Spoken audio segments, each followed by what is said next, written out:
Waalaikumsalam, mari silakan masuk. Iya, Bu. Ya, mohon maaf ya, ini dengan nak siapa ya? Ibu kok lupa?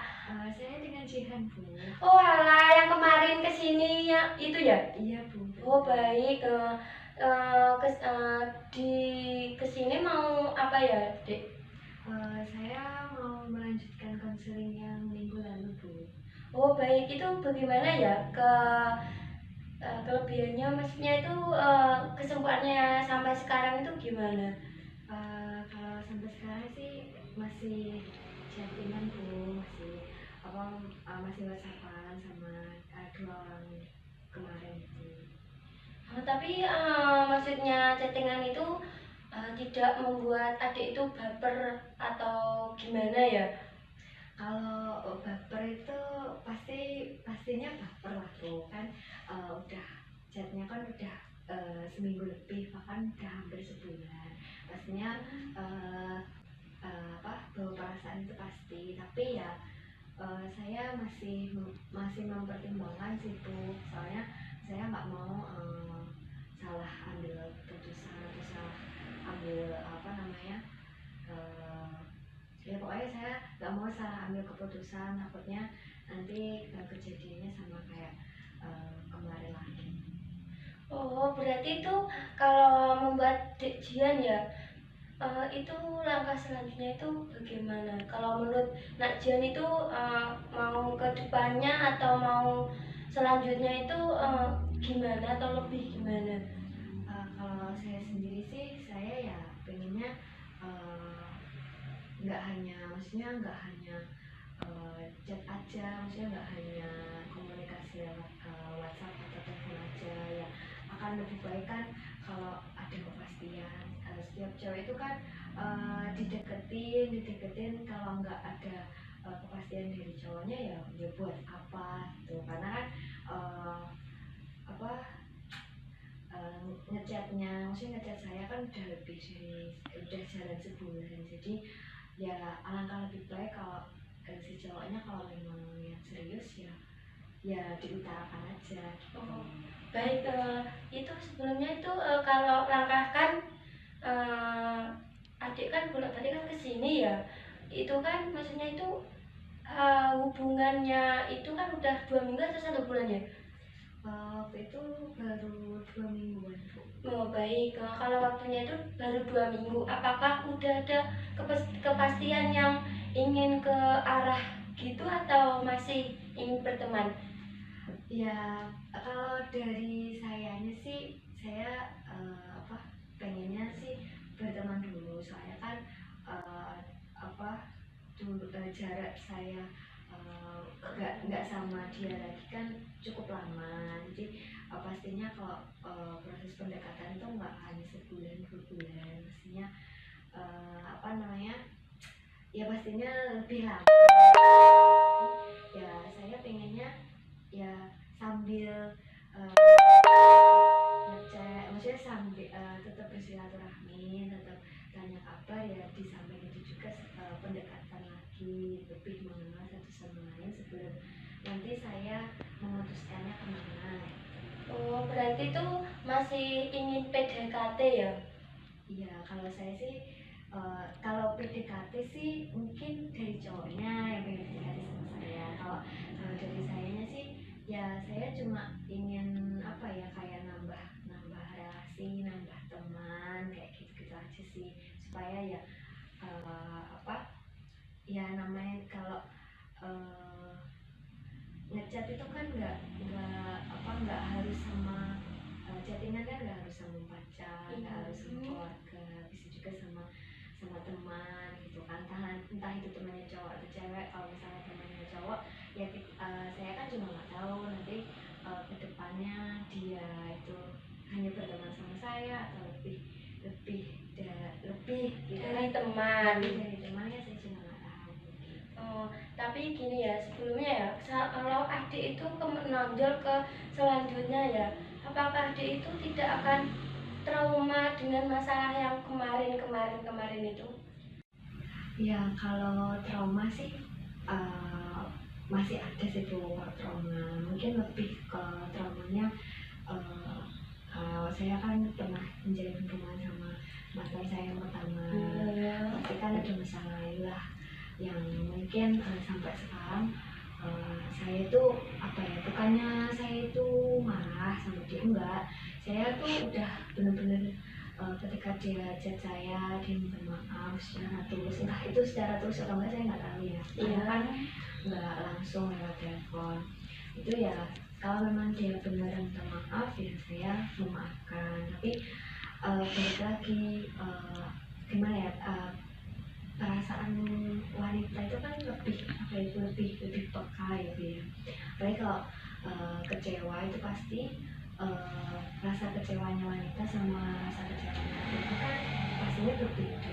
Nah, kalau saya itu tipikal orang yang misalkan saya putus sama pacar saya, pacar saya yang melakukan kesalahan, nah saya otomatis kecewa dengan perbuatannya. Nah itu kalau masih di batas wajar itu saya masih bisa, saya pasti memaafkan. Tapi namanya sudah tersakiti pastinya kan pasti ada rasa kecewa. Rasa kecewa itu yang sangat sulit saya untuk bisa tutupi. Maksudnya saya sudah memaafkan tapi rasa kecewa itu tuh masih ada gitu. Jadi ketika saya mungkin berpapasan sama dia, ya rasa kecewa itu kayak timbul lagi gitu loh. Sebelumnya dia itu kalau sebelumnya bertemu dia itu intinya itu udah biasa, tapi kok ada lagi terus teringat lagi gitu. Iya sih Bu, ya sekali dua kali tuh ketemu sama si mantan ini, mantan saya yang pertama. Ya ketemu ya udah ketemu, say hi biasa gitu. Cuma mungkin gimana ya, ketika dia lihat saya mungkin tatapannya kan beda dari saya. Kalau saya kan biasa aja lihat dia. Nah pas dia lihat saya tatapannya beda tuh, pas saya lihat matanya tuh kayak kayak rasa kayak kecewa itu tuh muncul lagi gitu. Oh ini dulu yang gini saya gitu. Pernah nyakitin saya. Nah itu yang buat saya apa kayak susah masih pantas nggak sih kalau dia itu kembali sama saya gitu, ngajak balik saya itu masih pantas enggak, atau dia itu masih layak enggak gitu loh untuk saya gitu. Sementara sayanya pun tuh udah kecewa gitu loh sama dia gitu. Tapi sebelumnya mantan adik itu pernah mengakui kesalahannya enggak? Ya kalau lewat chat itu ya dia mengakui bahwa dulu tuh dia memang dia tuh antara cuek pendiam sama acuh gitu loh Bu.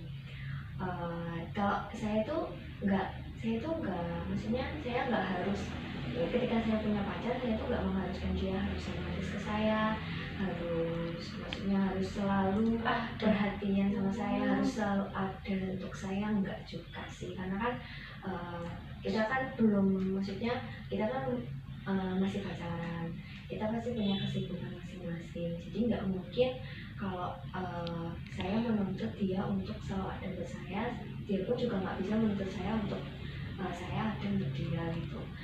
Saya juga tiba kan orangnya cuek, jadi tapi ya itu tadi, karena saya pernah trauma dengan hubungan jarak jauh LDR, jadinya gimana ya, kalau saya takutnya itu ini tuh keulang lagi gitu loh. Ya walaupun LDR-nya nggak beda kota sebenarnya, cuma tuh di daerah, cuma beda desa aja gitu. Tapi tuh saya tuh rasanya kayak LDR macam kayak gini aja tuh udah seperti ini gitu loh, apalagi nanti yang beda kota, apalagi beda negara kayak gitu. Tapi itu adik itu dengan mantannya itu adik itu mati rasa atau enggak? Kalau dibilang mati rasa sih enggak lah Bu ya. Setiap orang itu kan pasti punya pernah melakukan kesalahan. Nah, ya saya pasti memaafkan kalau memang dia niatnya minta maaf secara sungguh-sungguh ya pasti saya memaafkan. Tapi kalau untuk misalkan kembali lagi, untuk balikan lagi, menjalin hubungan lagi ya, saya juga sebagai wanita ya, saya harus pikir 2 kali karena dulu aja dia pernah seperti itu sama saya gitu kan. Takutnya nanti ketika saya menerima ajakan untuk menikah, takutnya malah dia malah semena-mena lagi sama saya. Baik. Sini Bu juga paham ya. Ibu ingin bertanya ya, maksudnya itu udah lama nggak ketemu, tapi apakah akhir-akhir ini ketemu juga atau enggak? Kalau untuk akhir-akhir ini belum sempat ketemu sih Bu. Dia sebenarnya ngajak ketemuan, udah berapa kali ngajak ketemuan. Ya saya nggak tahu sih tujuannya ketemuan itu buat apa, gitu saya nggak tahu. Ya kalau saya bisa ya saya pasti bilang bisa gitu. Saya kan sekarang kan di pandemi ini kan, di era pandemi ini kan sekolah kan juga nggak seperti normal sebelum ada COVID. Jadinya semua pembelajaran kan dari rumah, terus banyak tugas juga, tugas sekolah. Apalagi saya juga ikut organisasi, jadinya tugas organisasi juga ada. Jadi untuk apa ya, kayak mengatur waktu longgar biar bisa ketemu sama dia itu, sayanya tuh masih apa ya, masih belum ada waktu gitu loh Bu. Ya saya udah bilang ya, nanti kalau saya longgar, saya bisa, pasti saya menghubungi kamu, saya bilang gitu. Tapi kalau untuk sekarang, mungkin untuk bulan ini saya belum bisa karena ya tugas saya juga masih numpuk, masih banyak, dan tugas itu kan satu dikerjakan besok datang lagi, jadi nggak bisa, istilahnya tuh longgarnya tuh nggak bisa cepet gitu loh. Baik, di sini kan adik kan belum ada waktu ya ke mantannya. Terus responnya mantan itu gimana? Ya kalau yang mantan pertama itu apa ya, biasa dia itu masih apa, saya itu dia itu masih pendekatan sama saya, pengen untuk baiki lagi gitu kan, sebelum nanti entah saya balik lagi sama dia atau enggak gitu. Tetapi dia tuh ketika saya bilang nggak bisa tuh, kesannya tuh dia tuh kayak udah menganggap saya itu pacarnya gitu loh. Jadi di chat itu udah manggil saya sayang, udah manggil saya baby, dan situ itu udah manggil itu. Saya itu sebenarnya itu hak dia mau manggil saya apa, cuma saya rasa tuh kok kayak risih gitu karena kan belum ada hubungan gitu ya. Jadi tuh saya tuh kayak kesannya tuh kok manggil saya itu kok kayak, loh ini tuh pacarku tuh, padahal aku tuh kan belum bilang kalau saya tuh mau balikan sama dia gitu. Itu dari malam pertama seperti itu sih, dia udah kayak pendekatan tapi terlalu sudah ke nemenin gitu. Sudah kejauhan gitu loh. Kalau yang mantan kedua itu dia saya manggil dia mas, dia manggil saya mbak gitu kan, ya masih sebatas itu lah, sebatas teman ya, kadang manggil saya D atau apa itu kan masih wajar lah gitu loh, kayak teman gitu kan, apalagi cowok ke cewek kan masih wajar lah itu. Dia tuh pernah bilang sama saya apa, nanti kayaknya aku akhir tahun pulang gitu kan. Oh iya, aku cuma bilang gitu. Kalau ada waktu longgar nanti akhir tahun, kalau nggak awal tahun aku mau ketemu sama kamu, nanti aku jemput gitu gitu. Nah ya udah, maksudnya kan dia sudah, maksudnya ya ada usaha. Iya, dia udah menentukan mau ketemu saya kapan, terus jam berapa.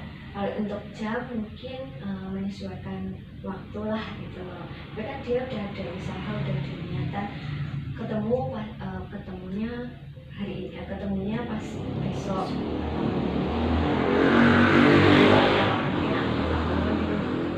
Udah ada obrolan gitu loh. Jadi kan sayanya kan bisa apa ya, bisa lihatlah jadwal saya itu padat Padat atau atau enggak. gitu.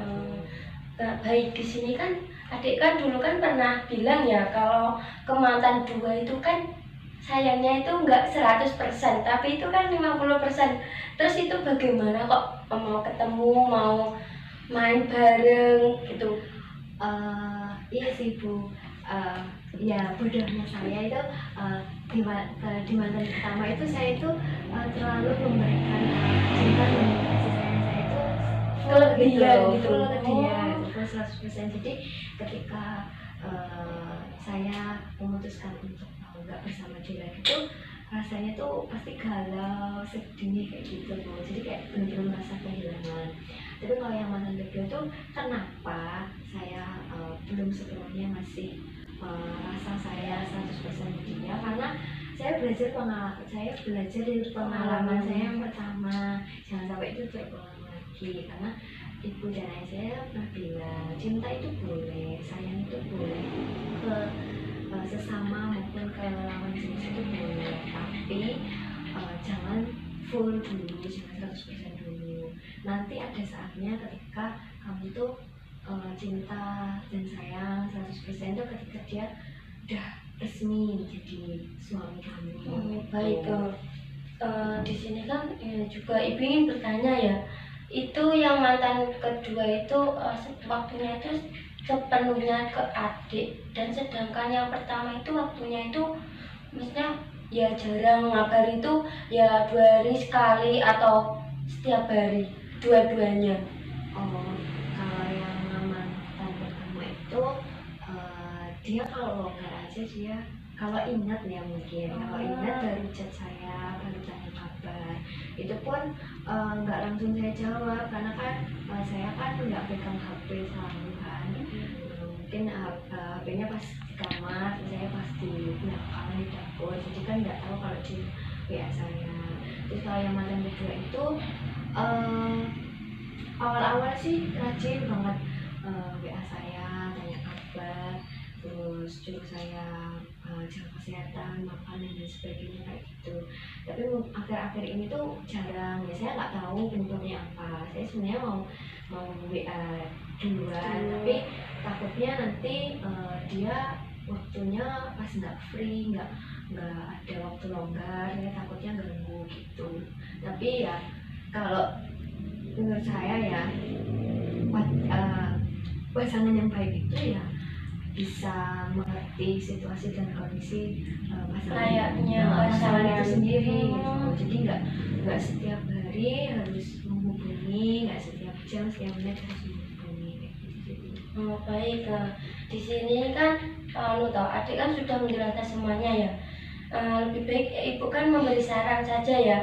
Lebih baik itu adik itu ke yang ke mantan 1 atau ke mantan 2 itu lebih baik itu maksudnya itu tujuannya dua-duanya itu ke adik itu mau apa, itu lebih diteliti lagi biar nggak salah orang atau salah ke depannya gitu. Iya. Apakah mengerti? Gimana ya Bu? Saya bingung. Iya.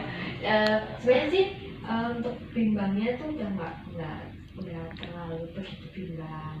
Bingung memilih gitu.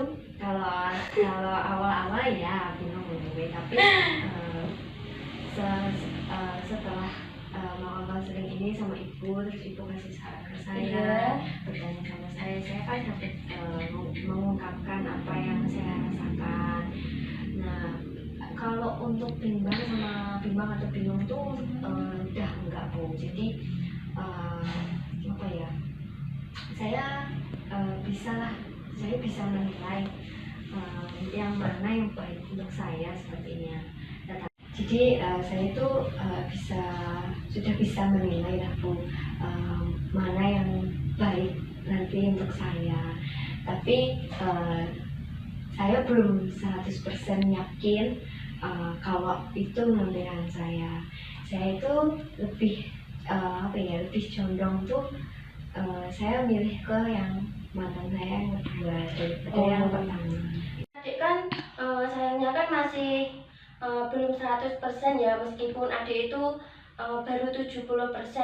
Ini ibu akan memberikan usulan ya, pilihan adik itu yang kedua itu lebih baik. Ya benar kalau sayangnya masih 70% kan, kalau setiap hari chattingan atau ketemu kan, rasa sayangnya itu kan akan menjadi 100% ya.